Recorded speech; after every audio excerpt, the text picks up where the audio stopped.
Pour commencer cette randonnée de 3 jours, nous débuterons notre chemin au parking du couloir Samson, situé sous le point Sublime, et se conclura à Moustier, où nous reprendrons la navette pour revenir à notre point de départ.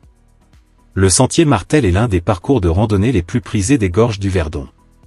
Niché dans le sud-est de la France, il s'étend sur environ 15 km, et offre des panoramas magnifiques sur le canyon et ses paysages environnants, permettant aux randonneurs d'apprécier la beauté de cette région exceptionnelle.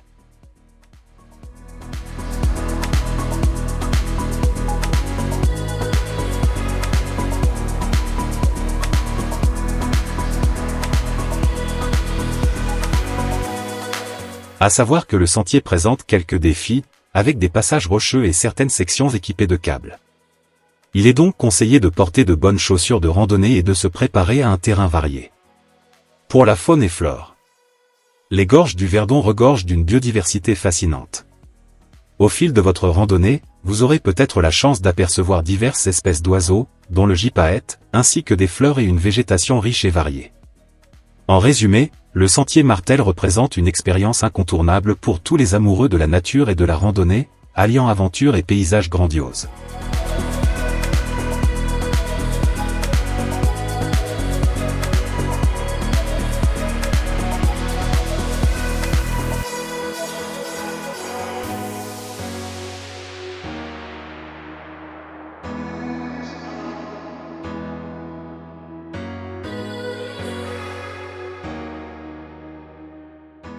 Nous arrivons au tunnel du Baou, où il est essentiel d'être bien équipé, notamment avec une lampe frontale, car l'obscurité régnant à l'intérieur rend l'éclairage presque indispensable.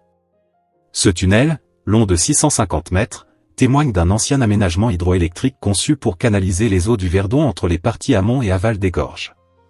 Ce projet ambitieux envisageait également la construction d'une usine hydroélectrique à la sortie du Grand Canyon, ainsi que la déviation du Verdon sur 20 km à travers un canal maçonné. Ce dernier devait s'étirer le long des falaises et traverser la roche, utilisant des tunnels comme celui-ci.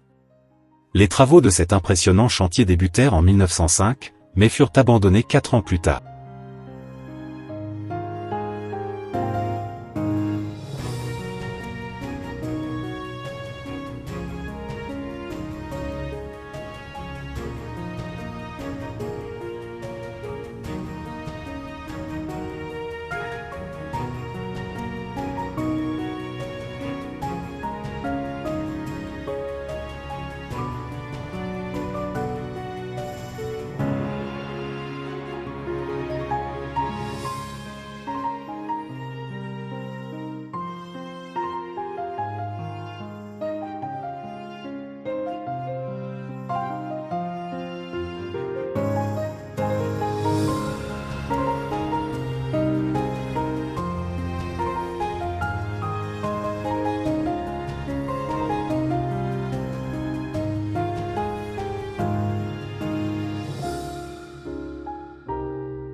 Nous continuons le sentier en direction des échelles de la brèche Imbert, permettant de traverser l'étroite cheminée de la Grande Brèche. Construites dans les années 1920 par Iwan Imbert, elles sont le fruit du travail des habitants de la Palue et de Rougon. Cet ouvrage monumental se composait à l'origine de 152 marches métalliques et de 67 marches en bois. Près de 5 tonnes de matériaux ont été transportés à dos d'hommes et de mulets, avant d'être assemblés sur place.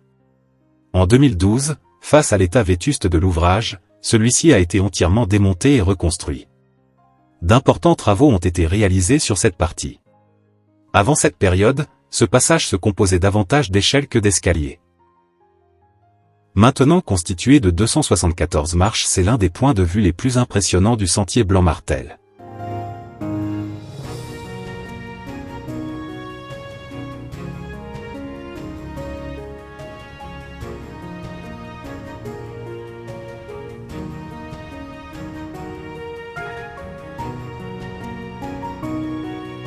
Nous nous dirigeons maintenant en direction de la passerelle de l'Estellier. Élégante arche en métal, qui a vu le jour à l'automne 1999. Elle s'élève au-dessus de la rivière, dans le pittoresque lieu-dit de l'Estellier, niché au cœur des gorges du Verdon. Cette réalisation a été conçue pour remplacer l'ancienne passerelle, emportée par la violence des eaux lors de la crue centennale du 5 novembre 1994. Inaugurée en 2004, elle offre un accès direct au sentier Martel et au chalet de la Maline, ou comme nous, à l'auberge des Cavaliers, accessible en 1 heure de marche depuis le sentier de l'Imbu, en aval de la majestueuse falaise. Unique en son genre, cette passerelle constitue le seul passage piétonnier traversant la rivière, et est largement fréquentée par les nombreux randonneurs qui arpentent les sentiers longeant les rives. Longue de 45 mètres, elle se présente sous la forme d'un arc en acier avec une structure tridimensionnelle. Isolé et non accessible par la route, le site de construction a nécessité que les éléments de la passerelle ont été manufacturés en atelier, transportés par hélicoptère et assemblés sur place. L'architecte Dominique Putz est l'auteur du projet et l'ingénieur Alain Ranvier a effectué les calculs de structure.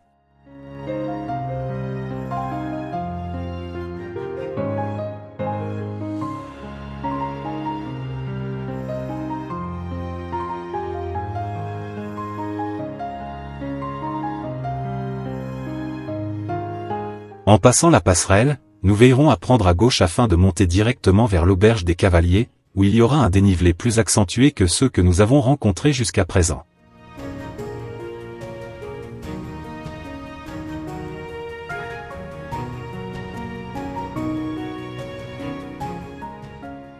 Après avoir passé la nuit près de l'auberge au-dessus des gorges, nous reprenons la route en direction du Grand Marget. Cette montagne, située dans le département du Var, fait partie du bassin du Verdon et des Préalpes de Castellane. Culminant à 1576 mètres d'altitude, elle offre de magnifiques panoramas sur le Grand Canyon du Verdon et le lac de Sainte-Croix. Étant le 3e sommet le plus élevé du Var, le Grand Marget est accessible depuis plusieurs points, dont l'auberge des Cavaliers. De plus, vous pouvez également partir de notre lieu d'arrivée, qui sera le camping d'Eguine où nous passerons la fin de journée ainsi que la nuit avant de finir notre périple dans la commune de Moustier.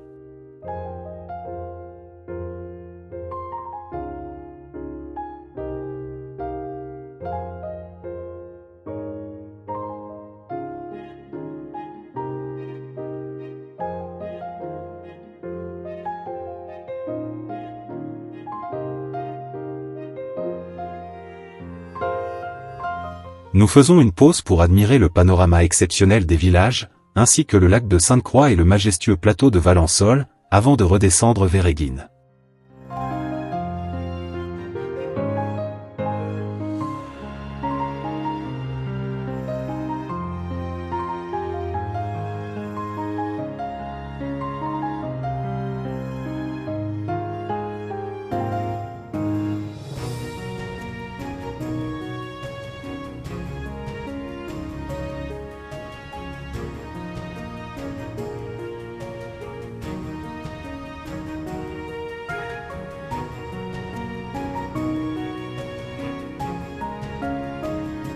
Cette randonnée touche à sa fin. Nous allons prendre la navette pour revenir au point sublime. Si cette option vous intéresse, n'hésitez pas à vous renseigner auprès de l'Office du tourisme, car les passages sont assez rares. La prochaine vidéo sera consacrée aux gorges de Saint-Pierre.